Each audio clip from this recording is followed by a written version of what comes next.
오늘 그 본문 말씀 가운데 25장 1절의 말씀에 보면은 그때 천국은 마치 등을 들고 신랑을 맞으러 나간 열 처녀와 같다 하리라. 이 천국이라고 하는 것은 우리 믿는 자들의 이야기입니다. 믿지 않는 그러한 사람들의 이야기는 지옥 이야기죠. 그러나 우리 믿는 자들은 천국 이야기를 하게 되고 천국에 대한 관심을 가지고 우리가 이 천국을 말하는데, 여기 그 천국은 무엇과 같으냐? 마치 등을 들고 신랑을 맞으러 나간 열 처녀와 같다, 그렇게 말하고 있습니다. 신랑은 바로 예수님을 얘기하죠. 앞으로 우리에게 오실 재림 예수님을 맞으려고 우리가 이제 우리는 준비를 하는데, 우리는 누구냐? 열 처녀예요. 열 처녀. 그래서 열 처녀는 신랑 예수님을 맞기 위해서 이제 등을 들고 나가는, 이것이 바로 이제 마지막 재림 때의 모습입니다. 먼저 여기 열 처녀에 대한 얘기를 하게 되면요, 열 처녀는 여자죠. 그래서 이제 성경에서는 이제 그 여자라고 하는 이야기하고 남자라고 하는 이야기하고 이렇게 나누어서 얘기를 하고 있어요. 그래서 이 여자와 남자에 대한 이야기는 창세기에서 이제 우리에게 말해주고 있거든요. 하나님께서 남자와 여자를 만드셨는데, 그 남자와 여자를 만들 때 그 역할이 이렇게 달라요.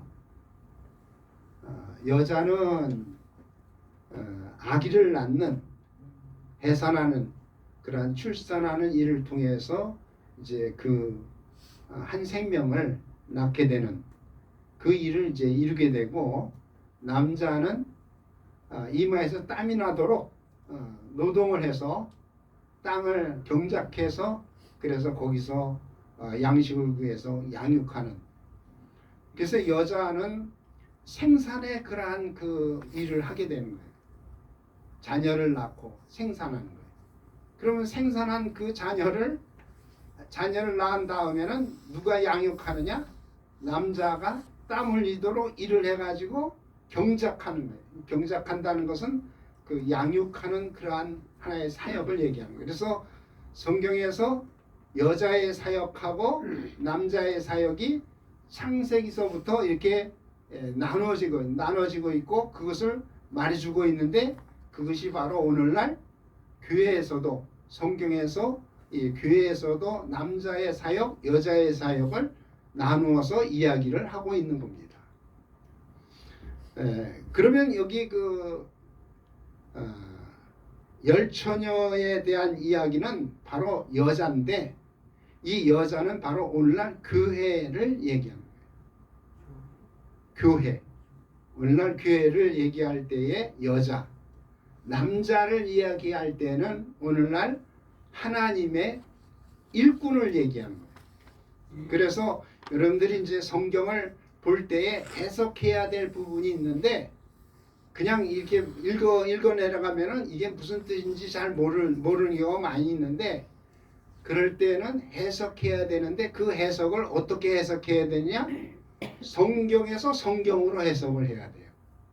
성경에서 다 그 해석하는 그 내용들, 하나의 해석한 답을 성경에서 가르쳐주고 있기 때문에, 성경을 우리가 그래서 많이 읽어야 되고, 성경을 전체적으로 읽으면서 그 속에서 성경에서 우리에게 알려주고 있는 그 해석을 우리가 잘 깨닫고 성경을 이해해야 할 것입니다.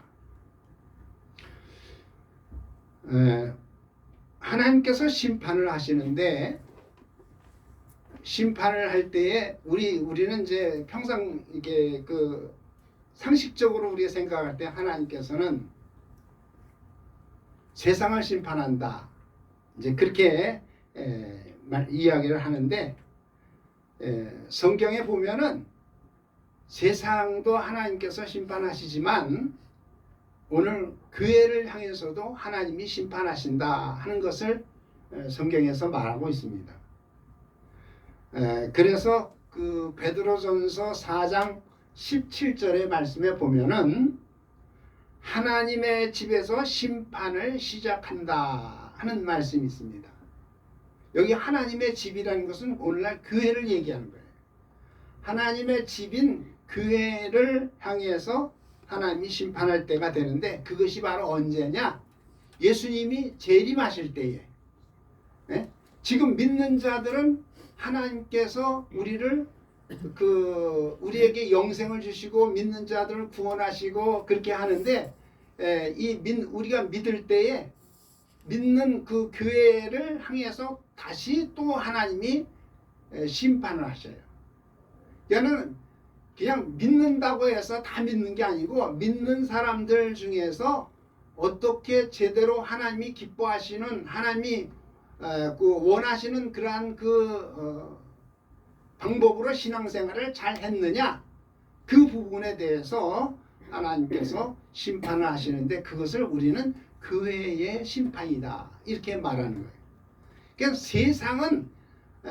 세상은 이미 벌써 심판을 받았어요. 믿지 아니하기 때문에. 그래서 요한복음 3장 18절의 말씀에 보면은 믿지 아니하는 자는 하나님의 독생자의 이름을 믿지 아니함으로 벌써 심판을 받은 것이다. 그러니까 세상에 믿지 않는 자들은 이미 심판을 받았어요. 그런데 우리 믿는 자들은 어떻게 했어요? 3장 18절에 요한복음, 믿는 자는 심판을 받지 아니하고 이렇게 말하고 있습니다. 우리 믿는 사람들은 심판을 받지 않는데, 그런데 세상에서는 우리가 심판을 받지 않지만은 이제 하나님께서 예수님이 이 세상에 오시는 그날에 이 교회도 심판을 하신다는 거예요. 그래서 하나님의 집에서 심판할 때가 되었나니, 우리 교회 모든 성도들에게 먼저 심판을 하면은 세상에 믿지 않는 그러한 자들은 어떻게 되겠느냐? 그러면서 우리 믿음의 생활하는 우리 성도들이 교회 안에서 이제 신앙의 생활을 할 때에 올바르게 더 정말로 하나님이 기뻐하시고 원하시는 그러한 가운데서 신앙생활을 해야 될 것에 대해서 말씀하시는 겁니다. 그러니까 교회를 다닌다고 해서 다 구원으로 다 이렇게 초청은 이미 받았지만은 그 완전한 구원의 자리에 이르기 위해서는 오늘 교회 생활도 잘해야 되고 신앙생활도 성공적으로 이루어 나가야 한다 하는 것을 말해주고 있는 것입니다. 그래서 하나님이 이제 심판하시는데, 세상을 심판할 때에는요, 심판이라고 하는 건 둘로 나눠지는 거예요. 그래서 성경에서는 그 마태복음 13장 38절에서 무엇과 무엇으로 나눠지느냐 하면요, 가라지하고 곡식으로 나눠져요. 그게 바로 하나님의 심판이에요. 그러니까 세상은 벌써 둘로 나눠져 있어요. 가라지와 그리고 곡식으로 나눠져 있어요. 그것을 해석을 하기를 무엇으로 해석을 했냐면 악한 자의 아들들과 천국의 아들들로 그렇게 해석을 했어요. 그러니까 이 세상은요 둘로 나눠져 있어요. 천국의 아들들과 악한 자의 아들들 둘로 이렇게 나눠져 있는 거예요. 이게 바로 하나님이 세상을 벌써 심판하신 증거예요. 그래서 그것을 가라지와 곡식의 비유로 말씀해 주셨고, 그리고 요한복음 10장에서는 그것을 이리와 양으로 얘기를 하고 있습니다. 믿지 않는 그러한 불신자들을 이리라 이렇게 얘기하고, 우리 믿는 자들을 양이라 이렇게 얘기를 하는 거예요. 그러니까 우리 믿는 사람들은 세상의 이 사람들하고 이렇게 어울리고 또 그렇게 그들하고 함께 하다 보면은 그들은 본래 일이기 때문에 우리 양들을 여러분들을 잡아먹어요. 어떻게든지 속이고 그렇게 해서 그 잡아먹는 일을 하기 때문에 우리가 이미 세상에서 이제 교회로 우리가 옮겼기 때문에 교회에 와 있는 우리들은 이제는 그러한 것들을 잘 경계를 하면서 그 이리들의 그 공격을 우리가 피해야 할 줄로 압니다. 그래서 성경에서는 그것을 잘 피하기 위해서는 뱀과 같이 지혜롭고 비둘기 같이 순결하라. 세상에서 정말 이 이리의 공격을 당하지 않고 이겨나가려고 하면은 비둘기 같이 순결하고 뱀과 같이 지혜로운 그 지혜를 통해서 이 세상을 이겨 나가야 된다 하는 것을 예수님께서 가르쳐 주신 것입니다. 그런데 오늘 여기 이제 읽은 본문의 말씀의 이야기는 세상 심판에 대한 얘기가 아닙니다. 이 열처녀 비유의 이야기는 교회 심판을 이야기하는 겁니다. 그래서 이 교회 심판은 바로 언제 이루어지는 것이냐? 예수님께서 재림하실 때에 이루어진다. 그것을 얘기를 하고 있죠. 그래서 성경에서는 이 교회 심판에 대한 그 이야기가 여러 군데가 있어요. 우선 여러분들 잘 알고 있는 쭉정이하고 알곡에 대한 얘기가 나오죠. 그걸 되게 많은 사람들이 쭉정이하고 알곡에 대한 얘기를 가라지하고 곡식으로 이렇게 얘기하는데 그 얘기가 아니에요. 가라지하고 곡식의 이야기는 믿는 사람, 믿지 않은 사람하고 믿는 사람하고 이야기인데 성경에서 얘기하는 쭉정이하고 알곡에 대한 얘기는 이 믿는 사람들 안에서 쭉정이가 나올 것이고 그리고 알곡이 나올 것이다. 거기에 대한 그 이야기 때문에 그것은 바로 쭉정이와 알곡에 대한 얘기는 교회 심판에 대한 이야기입니다. 그리고 오늘 이 본문 중에서 등과 기름에 대한 얘기가 나오는데 이 등과 기름에 대한 얘기가 바로 이것도 교회를 향해서 하나님이 심판하는 그 심판의 내용을 얘기하는 겁니다. 등과 기름에 대한 그러한 그 부분이 이 부분을 우리가 잘 알아야 돼요. 그래서 오늘 우리 열처녀 비유에서 우리에게 그 세 가지 포인트를 말씀해주고 있는데 한 가지가 바로 이 등과 기름에 대한 얘기예요. 등을 가지고 있는 사람은 미련한 자라고 그랬어요. 등만 가지고 있는 사람은 미련한 자라고 그랬어요. 그리고 등과 기름을 함께 가지고 있는 사람이 슬기로운 자다. 그렇게 이제 말하고 있죠. 그러니까 우리는 예수를 믿으면서 하나만 가지고 있으면 안 돼요. 응? 등만 가지고 있으면 안 돼. 무엇을? 등과 기름까지 가지고 있어야 된다 하는 것이 오늘 그 이 열처녀에서 우리에게 말씀하시는 아주 첫 번째 포인트예요. 그런데 이 등이 뭐고 기름이 뭔지 우리가 알아야 될 거 아니에요? 네?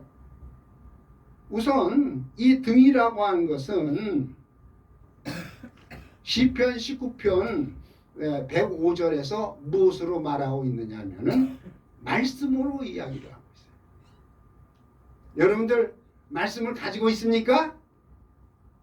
네? 말씀을 가지고 있어요? 말씀을 믿습니까? 세상 사람들은 말씀을 믿어요, 안 믿어요? 안 믿죠. 그 차이란 말이에요. 네? 여기 우리가 신앙생활 하면서 나는 말씀을 믿고 말씀을 읽고 말씀을 내가 받아들이고 말씀 가운데 살고 그게 이제 세상 사람들과의 차이인데 우리는 지금 다 무엇을 가지고 있느냐? 말씀을 가지고 있어요. 그 말씀을 가지고 있다고 하는 얘기는 바로 뭐냐? 여러분들이 다 등을 가지고 있다는 얘기예요. 네? 그리고 이 등에 대해서 얘기할 때 말씀만 등이 아니라 그 계시록 21장 23절에서는 이 등이 바로 무엇을 얘기하냐면 예수님을 얘기해요. 어린 양은 그 등이 되심이라. 어린 양 예수가 등이에요. 그러니까 우리가 예수님을 다 믿고 말씀을 잡고 말씀 가운데 사는 삶을 살게 되면 그 사람은 무엇을 가지고 있다? 등을 가지고 있다. 그것을 오늘 말씀해 주고 있어요. 그런데 그 등을 가지고 있는데 등만 가지고 있으면은 지금은 그냥 신앙생활 하는데 문제가 없는데 마지막 예수님께서 우리에게 오실 때 재림하실 때는 등만 가지고 있으면 안 된다는 거예요. 네? 거기다가 무엇까지 담아야 되느냐? 등에다가 기름까지 담아야 그래야 주님이 오시는 그 재림의 날에 주님께로부터 잘했다 하고 이제 칭찬을 받는 거죠. 그러니까 지금 우리가 지금 신앙생활 하면서 나 예수 믿어 신앙생활해. 그래서 거기서 머물러 있으면 안 되고 등만 가지고 있으면 안 되고 거기다가 무엇을 우리가 가지고 있어야 되느냐? 기름을 채워야 될 줄로 믿습니다. 아멘. 그러면은 여기서 얘기하는 기름은 무엇을 말해주느냐? 기름은 바로 성령을 얘기하는 거예요. 할렐루야.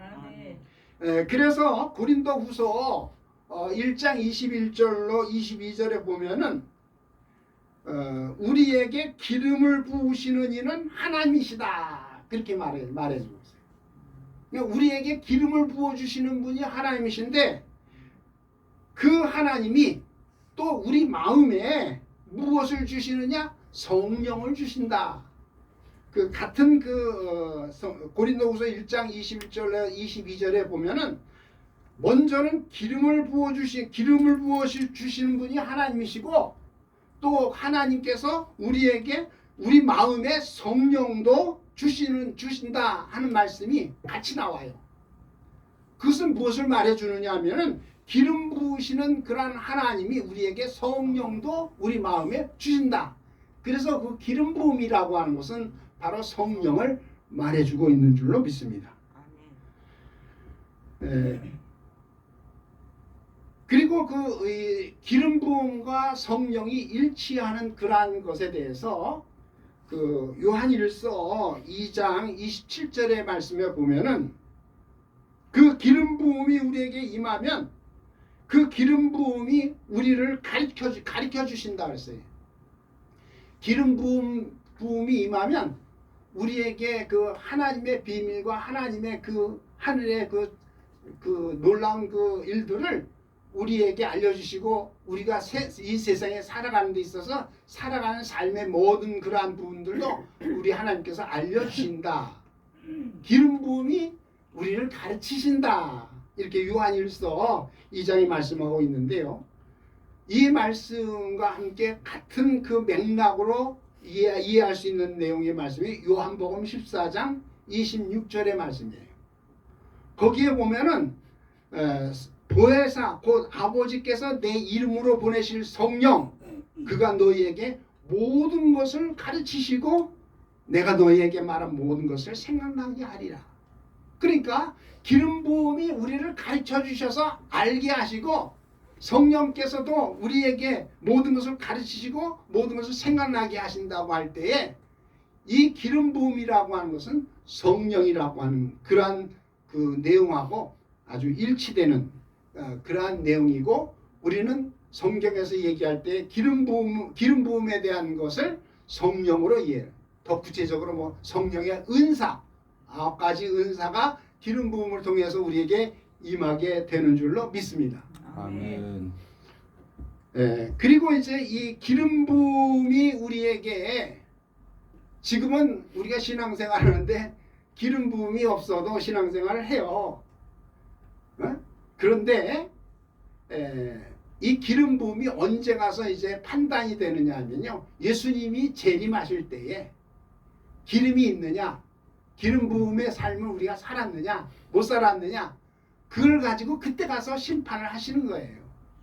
그래서 여기 오늘 성경의 말씀에 보면은 그 신랑이 오실 때에 많은 사람들이 이제 그 등만 들고 있다가 신랑이 오니까 불이 꺼져 가니까 기름을 채워야 되겠다 해가지고 서로 그때 가서 기름을 서로 나눠달라고 꺼달라고 하는데, 이미 기름 가지고 있는 사람은 자기 기름 밖에는 더 이상 이렇게 다른 사람에게 줄 수 있는 기름이 없는 거예요. 그러니까는 어떻게 해야 돼요? 나눠줄 수가 없으니까 그 사람이 내 것도 당신에게 줘도 모자라고, 나도 모자라고, 당신도 모자라니 파는 사람에게 가서 기름을 사라, 그렇게 이제 이야기를 하죠. 그래서 여기 두 번째 그 여기 포인트에서는요, 뭐냐면 기름을 사는 자하고 기름을 파는 자가 누구냐 하는 것을 우리가 성경을 알고 이 성경의 말씀을 보아야 하는 것입니다. 우선 여기 그 열처녀는 기름을 사는 자죠. 열처녀 가운데 특별히 이제 기름이 없는 미련한 등만 들고 있는 그 여자가 기름을 사는 자인데, 이 여자가 바로 누구냐? 교회예요. 교회는 바로 오늘날 교회는 둘로 나눠진다 그랬어요. 교회는 신자와 성도로 나눠지게 됐어요. 예수 믿는 자하고 예수 믿고 성령을 받은 성도로 나눠지는데, 여기서 그 기름을 사야 될 그러한 자들이 바로 교회 신자와 성도들이 기름을 사야 되는 것이고, 기름을 파는 자들이 있는데 이 기름 파는 자들은 누구냐? 하나님의 일꾼들이에요. 하나님의 종들이에요. 마태복음 25장 14절이나 19절에 보면은 거기 하나님의 종들이 나오는데, 그 하나님의 종들의 그 사역이 무슨 사역이냐면은 장사하는 일을 하는 거예요. 장사. 그래서 장사하는 사람들은 뭘 팔아야 되는 거예요. 근데 이 장사하는 사람들이 뭘 파느냐? 성경에서는요, 기름을 팔아야 됩니다. 그래서 오늘날 하나님의 종들, 주의 종들이 사역하는 그 사역은 뭐냐? 기름을 파는 자들이에요. 성령의 기름. 그래서 사실 저도 좀 그런 면에서 좀 부족하고 이것을 알면서도 잘 못하는데, 성령을 모든 성도들이 성령 받도록 하게 해야 되는 그 사명이 목회자에게 있는 거예요. 기름을 팔아야 돼. 기름집에 갔는데 기름이 없어. 기름이 동나서 없어. 그러면 기름을 못 사는 거죠. 그러니까는 오늘 목회자들도 사실 늘 기름을 충만히 채워 가지고 있어서 어떤 성도든지 어떤 그 교인들인지 기름을 사러 오면 기름을 팔 수 있도록 그렇게 준비가 되어져 있어야 됩니다. 그게 바로 하나님의 종이 해야 될, 장사를 해야 되는데 기름이 없으면 장사를 못하는 거예요. 그래서 기름을 사는 자와 기름을 파는 자가 오늘 여기 9절로 10절 말씀에 나오는데, 사는 자와 파는 자. 사는 자는 바로 오늘 신앙생활 여자들, 이 아까 여자들은 뭐예요? 교회라고 했어요. 여러 성도들. 교회는요, 신자하고 믿는 자, 예수 믿는 자하고 성령 받은 자 둘로 나눠지게 되어 있는데, 이들이 기름을 계속 사서 계속 충만 채워 나가야 되는데, 기름이 예수님이 오시는 시간이 자꾸 늦춰지니까, 더디 오시니까, 신랑이 더디 오시니까 기름이 떨어져 가는 거예요. 그래서 이들은 주님이 오실 때까지도 지금도 무엇으로 채워야 되느냐? 기름으로, 성령의 기름으로 채워야 될 줄로 믿습니다. 그러기 위해서는 이 기름이 떨어지지 않도록 해야 되는데, 결정적인 것은 주님이 오시는 그때를 얘기하는 거예요. 주님이 오시는 그때 그 자리에서 기름이 떨어졌느냐, 계속 오늘도 내일도 계속해서 성령 충만해서 기름을 채우고 있느냐, 그 부분을 이제 말씀하고 있는데, 우리 내사랑 사랑하는 성도들은 기름을 충만히 채우고 그래서 언제든지 준비된 그런 주님의 귀한 성도들이 되어지기를 예수 이름으로 축원합니다. 아멘. 그리고 이제 세 번째 포인트가 있는데, 이 포인트는 바로 뭐냐면은 그 들어가는 자하고 들어가지 못하는 자가 있어요. 합격하는 자가 있고 불합격자가 생겨요. 하나님께서 교회를 심판하시는데, 이왕이면 다 여러분들 다 예수 믿으니까 다 하나님이 다 하나님의 구원의 자리에 다 이렇게 합격시켜 주면 좋겠는데, 그렇지 않아요. 성경에서는 그 들어가는 자가 있고 못 들어가는 자가 있어요. 그게 바로 뭐냐면 혼인잔치예요. 우리는 다 예수를 믿으니까 천국은 들어가요.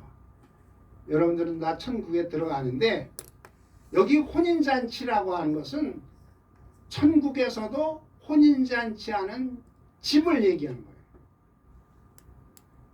거예요. 하나의 그 혼인잔치하는 장소를 얘기하고 있어요. 그것이 바로 어디냐? 거룩한 성 새 예루살렘을 얘기하는 거예요.